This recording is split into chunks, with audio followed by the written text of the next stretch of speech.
Hello folks, Chad Stanton here, a professional woodworker of 25 years, sharing my experiences with you. So recently I built this here arts and crafts style sideboard for a client of mine. And while I was putting the drawers in, I realized, hey, this is a good opportunity for me to show you my method for mounting the drawer glides.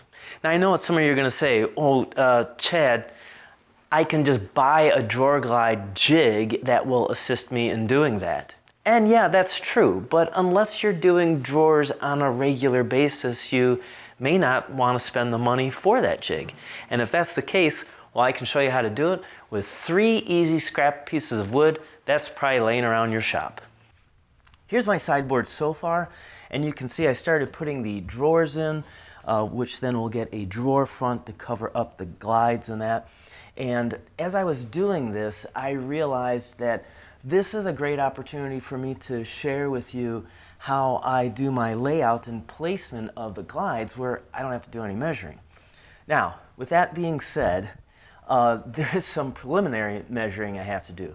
For example, to make the drawer, I have to measure the opening here on the face frame, and then I'm going to subtract a 1/2 inch for each glide. So I'll subtract 1 inch, and then I like to subtract another 1/8 of an inch from that measurement. Reason being is I'd rather have my drawer a little small in the opening than a little large where it's kind of tight, so then it would give me some problems opening, closing, binding, and so on. Now the beauty of these glides, if I make them the drawer a little small, I can make up for that adjustments with the glides. Now the glides, you can see, are full extension ball bearings, so they're really smooth, and where I get them, they're at a great price. So I'll share that with you a little bit later in the video. But right now, let me remove the 2 drawers, and I'll show you how I do my layout and placement of the glides on the remaining 2 upper drawer units here. To do my layout, I need a few scrap pieces of wood. The first one is going to be a tall, thin one. The next one is a block of wood, and it's cut at a specific size. I'll explain that in a minute. And then the last one is a few scrap pieces, 2 or 3 or 4, doesn't matter, but they all have to be 1/8 of an inch thick. All right, so that has to be pretty precise. All right, so to explain them, I'm first going to start with this block, the one that has to be pretty precise, and we're going to kind of zoom in tight here so I can explain what this is and how it's used. This first block is going to act like a spacer for me. Now, on this particular build, because I have these columns and I have a divider that's between these 2 units here, I have a little bit of some space from the divider out to this face frame. And you can see I've made my face frame kind of thick here because I want to put a couple of screws in it and make sure that I have a lot of strength there. So what I did was I took the block of wood, and it's from that divider wall to the edge of the face frame. I marked it and I cut it for that. So what that's going to do for me is, as you can see, that is equal distance, right? It's from the front, and then I'm going to take that to the back, and I'm going to make a line going all the way up and down on that. So the line runs from the top of the unit all the way down to the bottom. That's going to help me know where to place the back of the glide. So once we used our scrap piece of wood for both sides to make those lines in the back, we're pretty much done with this. All right, so the next piece of wood that I want to use is the long, skinny one. And I'm going to put this inside the unit, put it behind the unit, and we're going to use this as a story pole. And what the story pole is it's a way of getting away from using the tape measure. So the first thing I want to do is I'm going to mark where these rails are.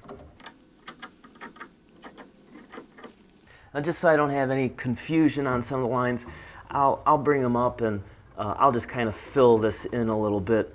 That way it reminds me that's the rail and not another important measurement that we'll need later.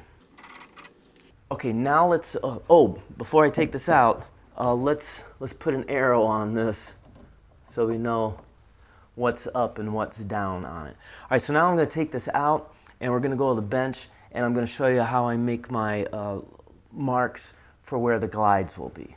Here's one of the glides, and the first thing I want to do is I want to disassemble this. So I'm going to fully extend it and then turn it over. And you can see there's a little arm inside here. So I'm going to pull up on that and give it a slight tug, and it comes apart. Now, this is the part that's actually going to go onto the side of the drawer. So we'll set that aside.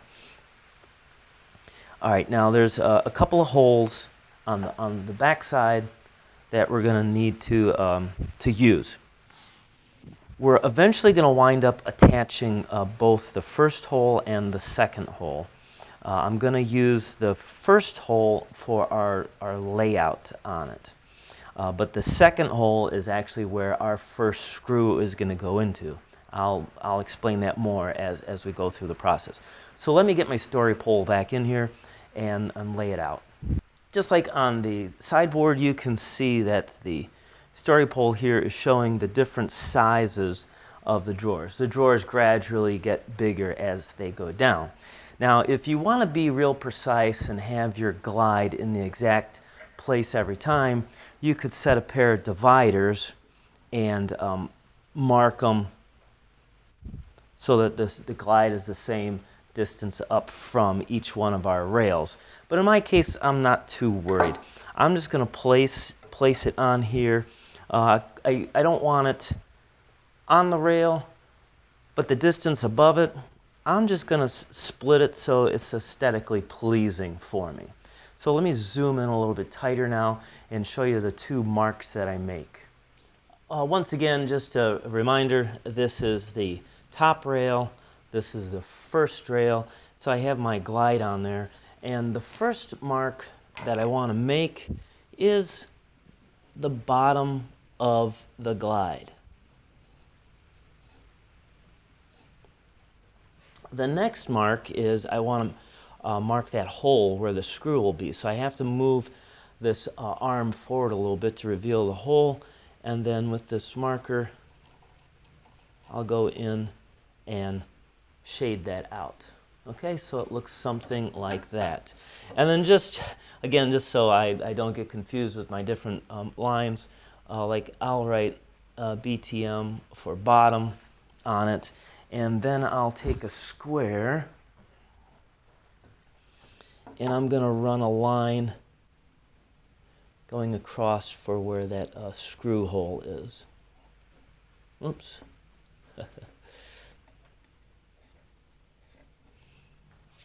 Okay, and I'll repeat the same process for each one of the drawers and the glides going down.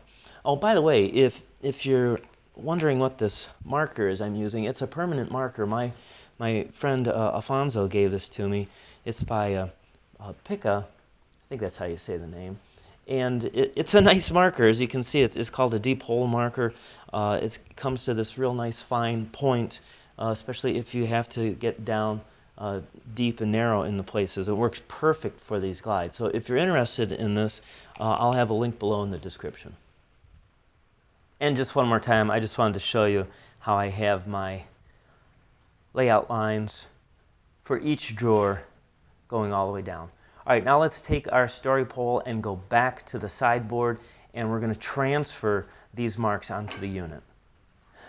I hope this angle makes sense that you're looking from. I kind of have the camera up to the top, and you're looking down into the side of the unit. So what I want to do is I want to bring my story pole in, take it all the way to the ground, and then where the where the line is with the hole, I want to transfer that forward onto the face frame. And by using my square, I'm going to transfer that line to the face frame. And that's going to be where we're going to be placing the screw to hold the front of the glide in. Okay, now let's take a look at using that same story pole for putting the back of the bracket and the glide to the back of the unit. So I have to apologize, it's really tricky getting these camera angles with all these other things in the way, like the stiles and the rails and but what we're looking at is the back of the cabinet right now, and we used the line with the hole for the front of the face frame, but now we're using the second line, our bottom line, and we're going to transfer that horizontally to the back of the cabinet. And remember, our spacer block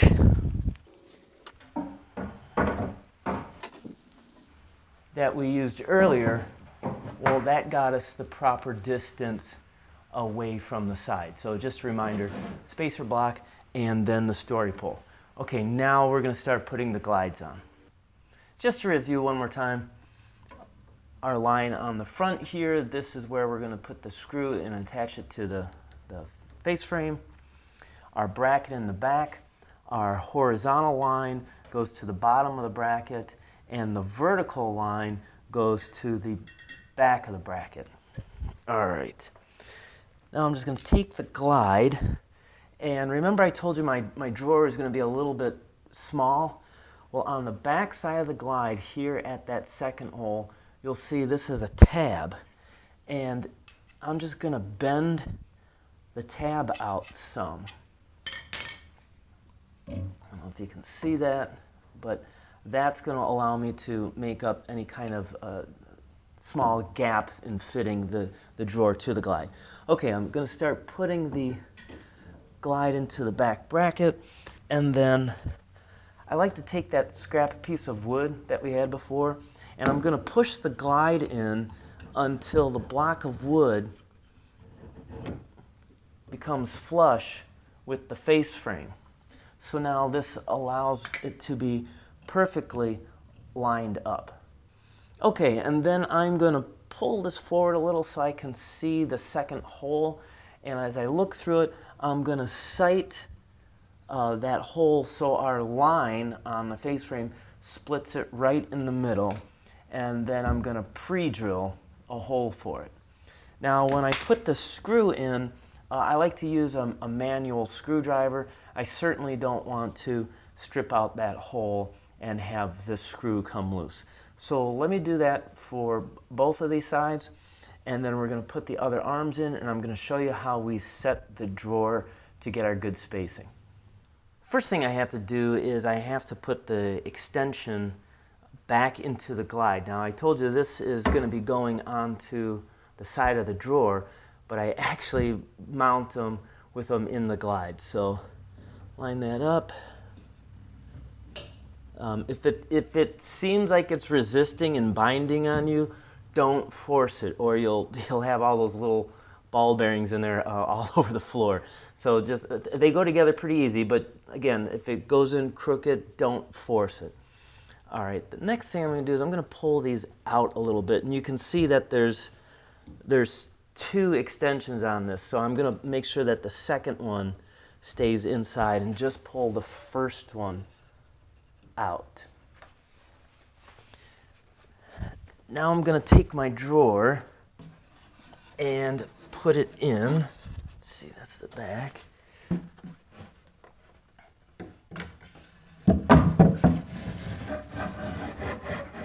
I'm going to set it on the rail in the middle and just balance it, and then I just eyeball and make sure that it's level. Pretty good. All right, now I don't want the drawer riding on that rail, so remember that's where our third set of scrap wood comes in, the 1/8 inch pieces, and I'm going to place this under the drawer resting on top of the other rail. Now you can do whatever distance you want. I like an 1/8 inch, mostly because I want to try and give as much room for the drawer, the depth of the drawer. Okay, so that's on there. Once again, I'll level it. That looks good. You could use like a torpedo level on this at that point, but keep in mind, you have to make sure that your whole unit is level. You have to make sure the floor is level, your cabinet is level, and then your drawer would be level. Otherwise, what's the point? Your drawer could be level, but if the floor is crooked, it's not going to close right. So I just will eyeball it, and that looks good to me. All right, then what I do is I take the glide and I make it flush with the front of the drawer, and once again I will pre-drill that hole, put a screw in. Now I've done that already, so I'm just gonna put our screws in for us real quick.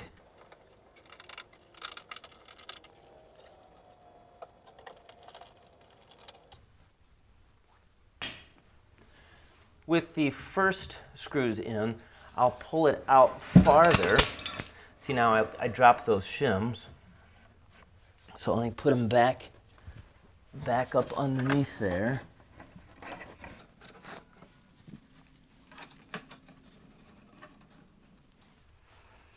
And this will allow me to get to the second hole, which I'll pre-drill and then put the screws in. So let me put that second set of screws in, and then we'll take a look and see how it closes, and most importantly, how the gaps are on this. All right, so I'll be right back. All right, let's take a look and see how I did. So I'm going to close the drawer, and at first glance, the gaps look good. The gaps here at the bottom look pretty consistent. Same with the gap in the top, looks good. Now, is that the only thing to be concerned of? Well, no, I have to check the back too. So let me pull this out, and I'm bringing it out just to where the drawer is about flush with the rail. They can go a little bit more, and so as I'm looking at it, all right, this corner, I don't know if it's showing up on camera, this corner looks like it's a little bit lower than that side, probably by 1/8. Not too bad for, just eyeballing. Now, all these glides, I just have two on the side rail here. I have one in the face frame and one in the back. So obviously I have to put more screws in to really make this strong and hold. And on the brackets and on the glides itself, there's some elongated holes going horizontal and vertical, so I can tweak this. So this one in the back, I can adjust the bracket, I believe, and I'll get that gap taken care of. So there you are. Those are the drawers, how I set the drawers. Now, again, let me tell you about these glides and where I got them. The place where I get my full extension ball bearing 100-pound rated drawer glides, well, I get them at KenCraft. Now, KenCraft has a wide range, anywhere from like 6 inches all the way up to over 30 inches. But 22 inches is the most common drawer glide that they'll sell for cabinets. And for a pair of them, you can get them for $9.35. You just can't beat that price.